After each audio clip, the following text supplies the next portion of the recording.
Hey everyone, this is Minion from Minion's Army, and today's video is in two-part.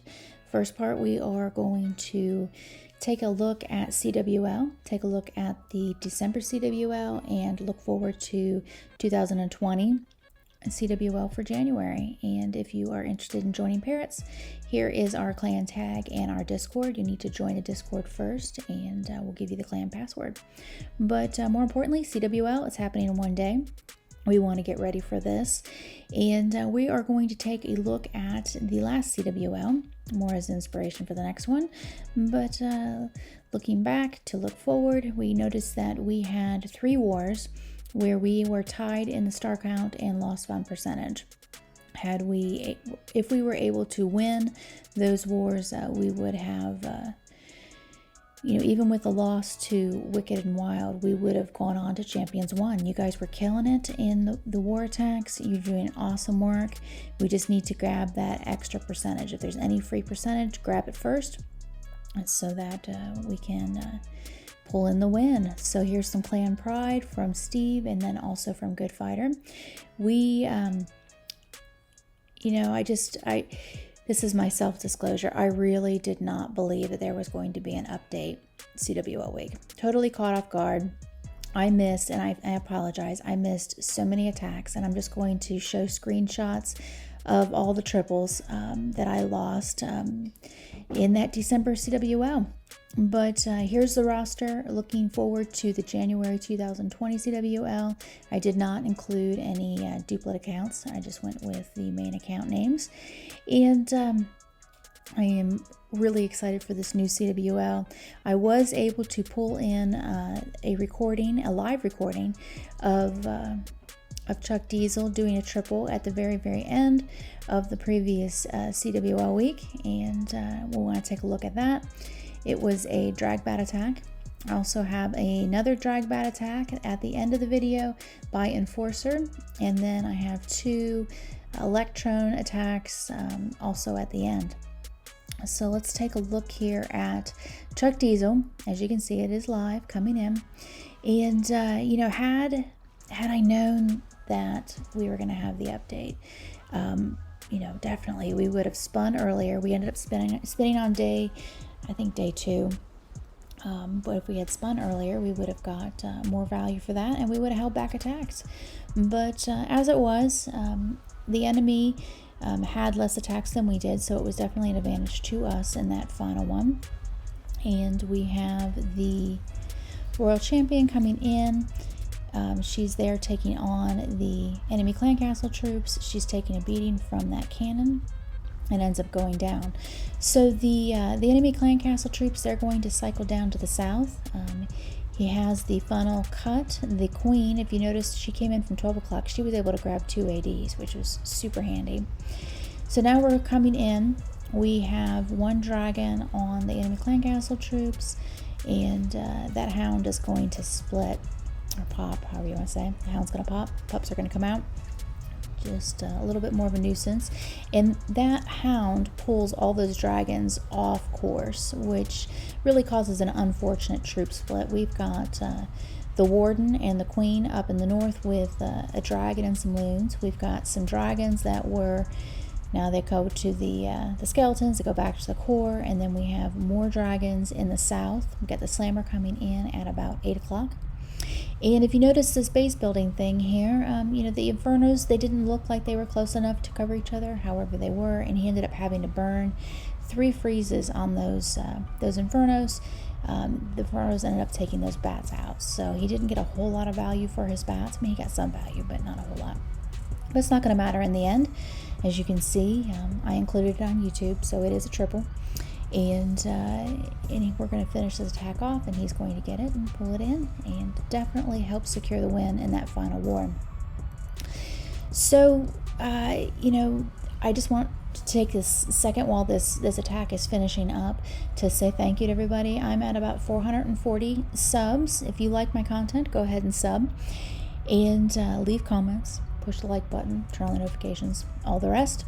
And I'm thinking about doing a 500 sub stream. So if you guys can push me up to 500 subs, I'm going to do a 500 sub stream, and then have some gold passes available for just do a random drawings for gold passes. So SMD here comes in. He's the last attack in the CWL season.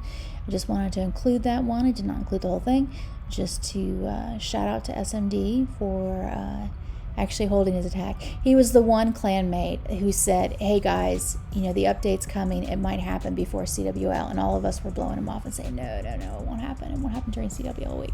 SMD was not taken off guard.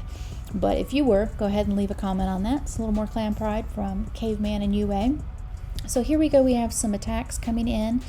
Some 13v13. I know these are lightweights, but you know, here we're early off in the new meta.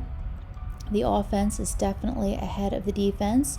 We had so many Town Hall 12s that were max in Parrots that saved up and hoarded the hammers, the medals, the books, and all the rest. So we have a DragBat coming in. King and Queen clearing out the entire western area. Suey Queen taking down that Town Hall. And we have an E-Drag over in the 1 o'clock, 2 o'clock area. Look at this nice funnel, everybody. Here he comes in with the loons and the dragons. Just 3 loons to help clear out and flush out the area, and also distract that single set Inferno. And then we have the Slammer coming in and the Warden. So given that the Warden went ahead and was used for that single set Inferno, keep everything alive moving forward. It was nice to keep that Warden with the air troops coming into that single set. So here we go. We got an Ice Golem coming in at, I don't know, 7:30. Looks like 8 o'clock. The bats are coming in. So the Ice Golem is distracting the Wizard Tower. Bats are coming in, going to swamp the Wizard Tower. And these bats are going to continue on around the base. Freeze for the Wizard Tower. Bats are on it in a hurry. Single set Inferno. Bats are a nice option for that. And he uses a swag freeze in the center. Enforcer. With the swag freeze. Alright, so here's a neat little attack going on here from SMD. So we're going to come in with an Electrone attack. We've got the blimp coming in, heading towards the Town Hall. You can see that you got great value for the Electrone attack. He cloned up the loons. He had, if you notice that the base is symmetrical, we have 2 ADs together with a sweeper. That's what was on the other side. So he has his royals, his king tanking, his queen behind for cleanup, and then the royal champion is coming in, and she is going to take out the other ADs. So word to the wise, don't necessarily put your ADs or all your similar defenses all together. So with the funneling troops, SMD was able to take out all the air defenses. So that's definitely a huge advantage to him. Coming in with, he had some loons in the beginning, then he has his dragons, he's got his warden, pulls out the enemy clan castle. Enemy clan castle looks to be Ice Golem heavy. I'm not exactly sure. Look, maybe there was 3 of them that came out. Not going to matter in the end. Those dragons are almost on top of that eagle. And then they're going to take on the multi-set Inferno, freeze for the multi-Inferno, and also the Town Hall. Warden ability to help everything get through and keep some life to his troops, to his dragons, to be able to move on to the rest of the base. As you can see, I went ahead and fast forward. We are on 4 times speed. We have a similar attack coming in from, I believe, Chuck Diesel. Yep, Chuck Diesel it is. Similar base in the wall structure, not similar in the layout of the defenses. So he's coming in. He is taking on, he takes a blimp and clone. So he's doing the Electrone. Clone is down for the loons. Was able to take out the expos. He had 1 upward facing expo, and the rest of them were down there by the eagle. So he's got an awesome funnel set over, we'll say 4 o'clock. He cleared out from, 3:30 all the way over to 5 o'clock. Huge funnel. Great value for those loons. So now he's going to set the other side of the funnel. He's got a baby dragon at 9 o'clock, Ice Golem in at about 8:30. He has the king as a tank, queen to help with the cleanup, and then the royal champion is coming in. The offensive Ice Golem went down, and that Royal Champion takes out the AD, and she is able to clear out the other side of the funnel. So now we're just pushing on in. Great funnel is cut. Troops are moving forward. We're going to get into the center of the base.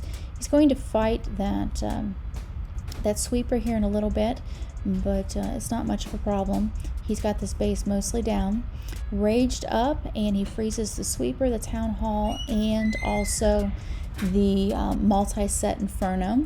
A noisy squeaky door, that happens. No worries, we're at the end of the video. So we're just finishing this one up, and you can see how nice it is to take on these ring bases. This Electrone with the Royal Champion is a great way to take on a ring base. We're going to see ring bases in CWL. It's nice to be able to know how to handle them. So great work, Chuck Diesel. And once again, let me know what you guys think about having a 500 sub stream, and I will try to oblige. If you have any questions or anything you want me to cover during that stream, I can try to grab that content in the meantime. And I look forward to doing this again. Take care, everyone. Thanks for watching. Bye-bye.